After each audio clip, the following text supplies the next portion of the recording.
Durante entrevista a uma rádio transmitida por suas redes sociais, o presidente Jair Bolsonaro respondeu à pergunta sobre a narrativa de que estaria planejando um golpe.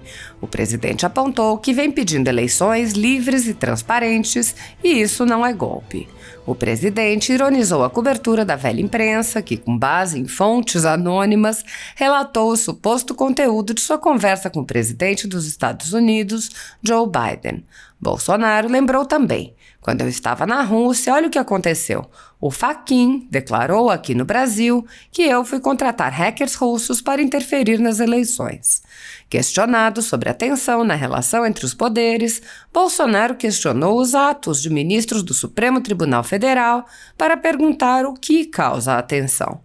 Ele perguntou por que eles seriam donos da verdade, por que podem prender parlamentar, censurar, desmonetizar páginas, bloquear as contas da esposa e advogada de um deputado e questionou: qual foi o ministro do STF que foi o relator do caso Lula? Onde está agora? É o presidente do TSE. Tenho que acreditar nele? Há 10 anos, a Folha Política atua noticiando fatos, discursos, argumentos e denúncias que são obliteradas pela velha imprensa. Nosso veículo de imprensa dá voz às vozes conservadoras, ao anticomunismo, à defesa dos direitos fundamentais e da liberdade de expressão e de imprensa, além de trazer ao público os vídeos dos pronunciamentos de autoridades para que o público possa formar sua própria opinião sobre o que foi dito e não precise depender de relatos de terceiros. Quem controla a informação, controla, em última instância, a realidade. Grupos monopolísticos e cartéis que se associam com o intuito de barrar informações contrárias ou inconvenientes atuam em conluio com a finalidade de aniquilar qualquer mídia independente, eliminando o contraditório e a possibilidade de um debate público amplo, honesto, abrangendo todos os feixes e singularidades dos mais diversos espectros políticos. Controlando as informações, o cartel midiático brasileiro tenta excluir do debate e, em última instância, da vida pública, os conservadores e os veículos que dão voz a essas pessoas.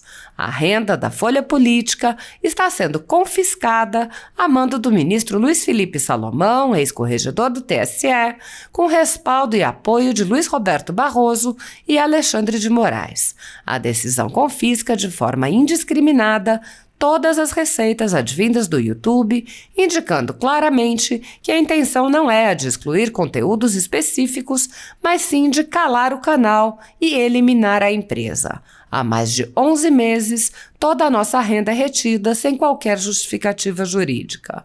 Se você apoia o trabalho da Folha Política e pode ajudar a evitar que o jornal seja fechado, doe por meio do Pix, cujo QR Code está visível na tela, ou por meio do código ajude@folhapolitica.org. Caso não utilize Pix, há a opção de transferência bancária para a conta da empresa Raposo Fernandes, disponível na descrição deste vídeo e no comentário fixado no topo. Há 10 anos, a Folha Política vem mostrando a realidade da política brasileira e quebrando barreiras do monopólio da informação. Com a sua ajuda, poderá se manter firme e continuar a exercer o seu trabalho. Pix, ajude, Desculpe interromper, mas em cima dessa fala, quando se comenta muito aí de que o senhor estaria preparando um golpe para não sair do poder, o que é que o senhor diz a respeito disso? Olha só, é exatamente o contrário. Querem, o que transparece, querem dar um golpe para me tirar do poder. Agora, é fácil resolver isso aí. Vamos deixar a apuração simultânea do lado. Qual o problema? Não se fala mais em voto impresso, que seria o ideal. Quando seria voto impresso? Começamos a discutir o ano passado, de repente o ministro Barroso foi para dentro da Câmara, reuniu-se com 11 líderes partidários, e no dia seguinte, os líderes partidários, grande parte deles, alteraram a composição da comissão especial que analisava a proposta de emenda da Constituição sobre o voto impresso. E nós perdemos, por interferência direta dele dentro do TSE. É isso que aconteceu. Quando você fala em golpe, há 2 semanas, o atual ministro do Tribunal Superior Eleitoral, o ministro Fachin, convida em torno de 70 embaixadores e dá lá no TSE e fala para eles, né, de forma indireta, mas diz que é exatamente o que você me disse, que o presidente estaria preparando um golpe, que ele quer desacreditar o sistema eleitoral, e diz mais, que ao anunciar o resultado, os seus respectivos chefes de Estado devem reconhecer imediatamente o ganhador. Ou seja, será que o retrato do final das eleições de 2022 já está pronto lá no TSE? Nós queremos dissipar essa dúvida como? Com apuração simultânea. O que custa? De verdade nessa informação, que o senhor fez um pedido ao presidente americano para lhe ajudar aqui no processo eleitoral brasileiro. Olha, não existe isso aí. Teve uma reunião que a gente chama de bilateral ampliada, o total umas 20 pessoas presentes, foi 30 minutos de conversa, e depois eu pedi uma reservada com o Joe Biden. E daí até essa reservada tinha eu, o ministro Carlos França do Brasil, nosso embaixador, do lado do Biden tinha o embaixador dele e uma intérprete. O que nós tratamos ali é reservado. Cada um pode falar o que bem entender. Agora não cita fontes, segundo tal pessoa. O que eu conversei com o Biden não sai de mim. E não sai do Carlos França. Assim como o que eu conversei com o Putin em fevereiro desse ano, quando fui lá tratar, entre outras coisas, fertilizantes, fica entre nós. Conversamos sobre vários... especulação. Conversamos sobre vários assuntos. Quando eu estava na Rússia, olha o que aconteceu, Waldo, na Rússia. O Fachin declarou aqui no Brasil que eu fui contratar hackers russos para interferir nas eleições. A imprensa toda noticiou isso aí. Eu fui tratar com o Putin, a interferência de hackers russos nas eleições aqui. Quanto mais se fala nesse assunto, o senhor não acha que termina esticando muito a corda, não, com o Tribunal Superior Eleitoral, também por desdobramento com o STF? Não fica mais tensa nessa relação do Executivo com essas instituições? Olha, o que é a relação tensa? Por que eles não aceitam? Por que eles são dono da verdade? Por que um ministro do Supremo pode prender por 9 meses um deputado federal e cala a boca a todo mundo? Por que o ministro do Supremo Tribunal Federal pode dizer que você está fazendo fake news e derrubar a tua página? Outras pessoas que vivem de informações, né, ter a sua página desmonetizada. Por que o ministro Supremo pode, que é o mesmo do TSE, pode pegar a esposa de um deputado que é advogado e falar, está bloqueado as tuas contas, o teu dinheiro está aí parado, está congelado? O que é isso? Isso é democracia? Agora você pode ver, quando você fala esticar a corda, não sei se você vai saber, qual foi o ministro Supremo do Tribunal Federal que foi o relator do caso do Lula que botou ele para fora? Foi o Fachin. Onde está o Fachin agora? É o presidente do TSE. Eu tenho que acreditar nele? Ele é um petista, ele é um lulista, ele deve favores ao Lula. Ele botou o Lula em liberdade. Tá? Vamos investigar o Lula? Vamos investigar o Lula sem problema nenhum. O que o senhor acha dessa declaração que o presidente Fux disse que o Supremo destacou, né, que houve anulação do processo, no ato formal, mas que os crimes eles foram evidenciados, eles existiram? Olha, o que o ministro Fux disse é que o processo foi anulado por uma questão formal, né? Ou seja, acharam que tinha que ser anulado o processo, voltar à escala zero, mas os crimes existiram. Ele fala, aquela mala de 50 milhões existiu. Tá? Um diretor da Petrobras devolveu 90 milhões de dólares. Existiu, é verdade. Ou devolveu 100 milhões de dólares. É verdade. Tá? Então, o crime existiu. E não foi apenas na Petrobras. Foi praticamente no governo todo. Tá? Agora, ele confessa, o próprio ministro Fux, né, que houve crime. Ou seja, o corpo está no chão. Quem matou? Vamos começar a investigar novamente quem é que matou aquela pessoa cujo corpo está no chão. Então o Fux falou óbvio. Da nação, a gente tem pesquisas que mostram aí que mais de 30 bilhões de pessoas estão passando fome. Como é que o senhor pretende minimizar esses efeitos diretamente nessa população miserável? Então vamos lá, eu tenho que saber as causas, né, do problema. Né? Tem sim, a inflação no Brasil subiu bastante, o preço dos produtos da cesta básica subiu bastante. Como é que começou isso aí? Começou com a pandemia. Não culpa do vírus, culpa de governadores, com o próprio governador de Pernambuco. Quem é que determinou que o povo ficasse em casa? Quem é que falou, fica em casa, a economia te vê depois? E trancou o povo dentro de casa.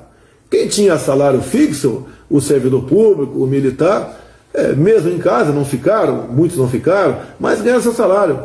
Quem era seletista, tinha carteira assinada, eu entrei em campo. Criamos 2 programas, o Pronamp e o BEM, onde fizemos com que houvesse negociação entre patrão e empregado, houve um acordo, alguns casos diminuiu um pouco o salário, diminuiu-se um pouco a carga horária, mas não perderam o emprego. Tanto é que nós terminamos 2020 com um pequeno saldo positivo no número de carteira de trabalho, onde você deveria ter uma catástrofe. Você pode ver, 2014, 2015, com a Dilma, o Brasil perdeu 3 milhões de carteiras assinadas. E não tivemos crise, não tivemos pandemia naquela época. Então, tinha funcionário público, continuou ganhando. O estatutário negociou, alguns perderam o emprego. Tá? E agora, quem é que se deu mal? Quem é que perdeu muito? Foi exatamente o informal. O que é o informal? É aquele cara que vive vendendo água de coco na praia, um picolé aí naquele bancar jogo de futebol, tal, vive um churrasquinho de gato na praça. Esse governador de Pernambuco obrigou esse pessoal a ficar em casa. Eles perderam a renda. Eles trabalhavam de manhã para comer de noite. Perderam tudo. O que nós fizemos? Imediatamente criamos o auxílio emergencial de R$600, que salvou essas pessoas de ir para a rua, não por vontade própria, mas ir para a rua por questão de sobrevivência. Poderíamos ter saques a supermercados, atos de vandalismo, nós evitamos com o auxílio emergencial. Agora, como muita gente perdeu o emprego também, né, outros ganharam, ficou quase no 0 a 0 em 2020, a cadeia produtiva sofreu impacto. Então se começou a produzir menos no Brasil, quando você produz menos, tem menos coisa na prateleira, sobe o preço, vem a inflação. Eu repito, quem é que lançou aquele lema, né? Fica em casa, a economia a gente vê depois. E bater em mim, eu fui contra isso. Agora, as consequências do fica em casa, que os governadores impuseram, obrigaram o povo a ficar em casa. A gente vê imagem de feirante humilde do nosso Nordeste sendo algemado, né? A força de segurança pegando quem estava na praia, quem está pegando um surf na praia, proibido sair na rua. Esse cara estava com fome dentro de casa. A consequência veio, inflação. E veio no mundo todo. No Brasil, é uma inflação das menores, levando-se em conta a grande maioria dos países do mundo todo. Então tivemos esse problema. Agora, combater a fome. Você pode ver. Nós fizemos o Auxílio Brasil, que substituiu o Bolsa Família, que era em média 190, passando para no mínimo R$400. A esquerda na Câmara foi contrário, porque eles viram aquilo como um projeto político meu. Olha, eles mostram imagens em jornais e televisões de um pessoal pegando osso em caminhão. Não é mentira, a imagem é verdadeira. Quando for para resolver o problema, para aumentar o Bolsa Família ou o Auxílio Brasil, eles são contra, porque isso reflete politicamente favorável para o meu lado. Ou seja, nós tratamos todos com dignidade do Brasil. Você pode ver, hoje 18 milhões de famílias ganham o Auxílio Brasil. Tá? Só aí em Pernambuco, deixa eu ver, eu tenho um número exato, só em Pernambuco são 1.400.000 famílias ganham o Auxílio Brasil em Pernambuco. Aumentou, era em torno de 14 milhões, passou para 18 milhões.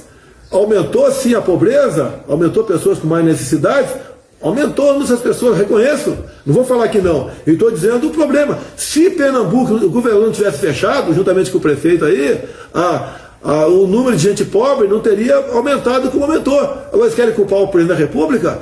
Quem mandou o povo ficar em casa foram eles, e não eu. Você não viu uma palavra